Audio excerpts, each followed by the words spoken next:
हमारी सभी छात्राएं सबसे पहले मेरे साथ एक शब्द बोलेंगी और जोर से बोलना, कृतज्ञो अस्मि। काफी जोर से, कृतज्ञो अस्मि, कृतज्ञो अस्मि।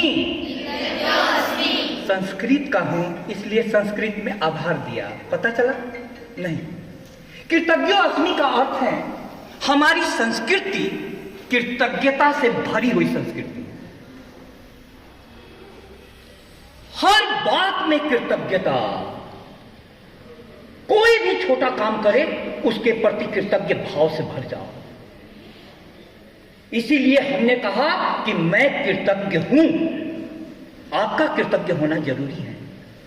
जहां कभी जेल की दीवारें थी वहां आज चिड़ियां चहचहाती हैं। यूं ही नहीं चिड़ियां चहचहाएगी, लोग समाज के आते हैं, सुविधाएं देते हैं। श्री विजय कुमार सोनी जी का फोन आया, सर आपके कॉलेज को मैं यह उपहार देना चाहता हूं। मैंने कहा कि इतना शुभ, नेकी भी पूछ कर मैंने तुरंत प्रमोद सर को फोन लगाया और प्राचार्य मैम का फोन नंबर दिया। मैंने सोचा नहीं था कि एक बीज, छोटा सा बातचीत का इतना बड़ा वृक्ष बनेगा।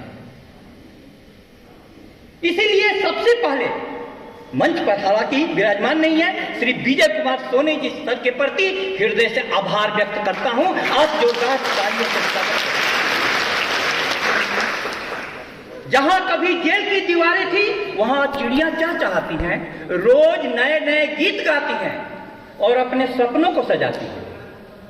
यूं ही रोज नए नए गीत नहीं निकलते हैं, रोज नए नए गीत निकालने के लिए हमारे शिक्षक दिन रात बहुत मेहनत करते हैं, बहुत मेहनत। लेकिन ये शिक्षक कभी भी मेहनत नहीं कर पाए यदि समाज के लोग बढ़ करके सहयोग नहीं करते। अभी रतन टाटा जी का देहांत हुआ, उस दिन मैंने एक लेख लिखा था, उसमें कहा था कि ओशो ने कहा था, ओशो की लाइन है, जब कभी भी भारत में समाजवाद आएगा तो पूंजीवाद के रास्ते से आएगा। उस समय मुझको समझ में नहीं आया था, लेकिन रतन टाटा जी के मरने के बाद पता चला कि वो अपनी संपत्ति का 65% हिस्सा दान देते थे। समाजवाद, सभी पढ़े, सभी बढ़े, और आज वही काम फ्यूजन फाइनेंस लिमिटेड द्वारा इस कॉलेज के लिए किया गया। जोरदार तालियों से स्वागत करें फ्यूजन फाइनेंस लिमिटेड के प्रति,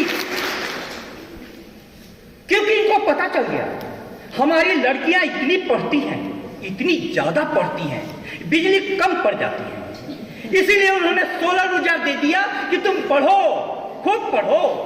फ्यूजन फाइनेंस लिमिटेड के प्रति हम अपना हृदय से आभार व्यक्त करते हैं।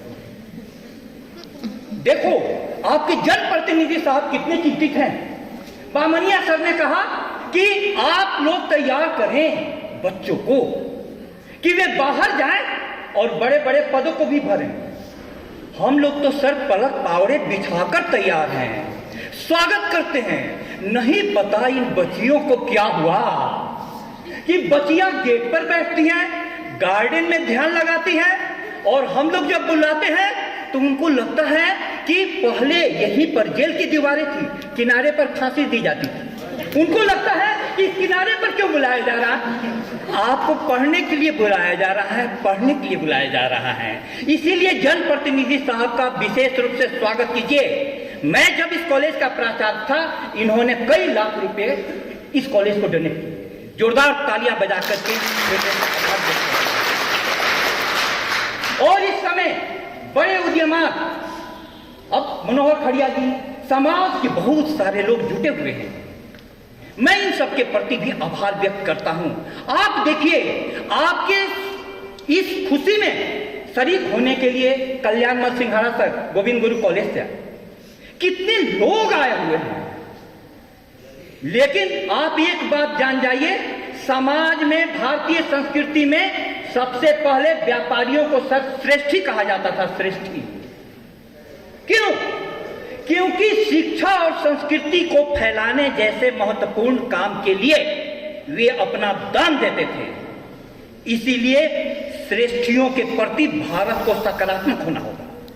यदि आप पढ़ेंगे नहीं, आप यदि धन का सृजन नहीं करेंगे, आप संपत्ति को सृजित नहीं करेंगे, तो दान क्या देंगे? दान क्या देंगे? इसीलिए मेरे प्यारे विद्यार्थियों, हमारी मैडम ने भी कहा, डॉक्टर सरला पंड्या मैडम ने, वो विशेष चिंता व्यक्त करती है कि हमारी बच्चियों को पढ़ने में क्यों मन नहीं लग रहा है, मौलिक पुस्तकें क्यों नहीं खरीदती हैं, वे घर पर जाकर के पढ़ती क्यों नहीं है। तो हम लोगों के लिए यह यज्ञ पूरा तभी सफल होगा जब आपका पूरा कोऑपरेशन हो। इसलिए मैं कहूं कि समाज बढ़ करके जितना आज आपको सहायता के लिए तैयार हैं, प्राचीन काल में स्थितियां वैसी नहीं थी, लेकिन फिर भी गुरुकुलों में शिष्य और गुरु को सारी सुविधाएं दी जाती थी और उन सुविधाओं के बदौलत भारत विश्व गुरु बना। भारत विश्व गुरु बना। भारत फिर से विश्व गुरु बन सकता है। श्रीमान, इस मंच से मैं अनुरोध करना चाहता हूं, फिर से वही पढ़ने पढ़ाने का वातावरण। हमारे शिक्षकों ने 25 वर्षों तक तपस्या की है पढ़ाने की। वो यदि सिर्फ पढ़ाने के काम में लग जाएं और हमारी बच्चियां पढ़ने के काम में लग जाएं, तो एक बहुत बड़ी क्रांति हो सकती है। उसी क्रांति की उद्घोषणा यहां से हुई है। कोई भी ऊपर से कुछ लेकर के नहीं आता, खाली हाथ आता है, खाली हाथ जाता है। यहीं पर आकर के अपने पुरुषार्थ से सब कुछ सृजित करता है। अपना क्या है इस जीवन में, सब कुछ लिया उधार। सारा लोहा उन लोगों का, अपनी केवल धार।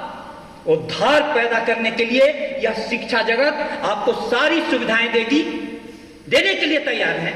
और मैं आपसे इस अवसर पर समस्त जो भी पधारे हैं उनके प्रति महाविद्यालय परिवार की तरफ से हृदय से आभार व्यक्त करता हूं। एक कली मांगी थी, तुमने अपना हार उतार दे दिया। कोई 1000 रुपये भी देने नहीं आता है, जा करके मांगने पर नहीं आता है, यहां फोन आता है कि मैं आपको देने के लिए तैयार। देखो देखो लोग कैसे हैं। यहां पत्रकार बंधु हैं जो हमेशा अपनी लेखनी से आपके लिए नए रास्ते तलाशते हैं।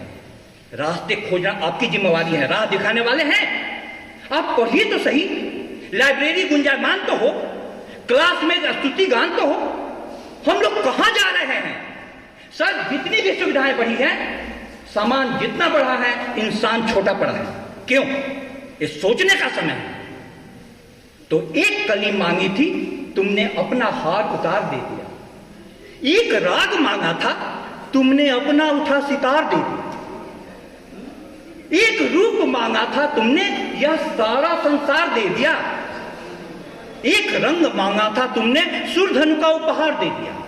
अभी प्रमोद सर ने कहा कि ये तो शुरुआत है। सोलर पैनल, ये तो शुरुआत है। अभी आपको आरओ भी मिलेगा। आप पानी पीने के लिए भागती हैं ना, जब भी कहा जाता है कि चलो क्लास में, सबसे पहले ये पानी पीने के लिए भागती है, जैसे कितने जन्म की प्यासी हो। अरे सोचो तो सही, यहाँ इंजीनियरिंग कॉलेज खोला गया, इंजीनियरिंग पढ़ने वाला बच्चा नहीं मिल रहा है। ये हम लोगों के लिए, खास करके शिक्षा जगत के लिए, सर मैं बहुत चिंतित हूं। और आपके समाज के लिए सदैव हर प्रकार से सारे शिक्षक तैयार हैं आगे बढ़ाने के लिए, लेकिन प्यास तो इनको पैदा करना पड़ेगा। प्यारे विद्यार्थियों, सारे कार्यक्रम आपके लिए हो रहे हैं और सबसे बड़ी हम लोग की चिंता थी कि विद्यार्थी मिलेंगे कि नहीं मिलेंगे, लेकिन 10 बजे से विद्यार्थी पढ़ रहे हैं। जोरदार तालियां इनके लिए बजाते हैं। 10 बजे से। इसलिए मैं इस मंच से महाविद्यालय परिवार की तरफ से इस यज्ञ के सफल आयोजन के लिए सभी को साधुवाद देता हूं और चर और अचर सभी के प्रति अपनी कृतज्ञता व्यक्त करता हूं। धन्यवाद।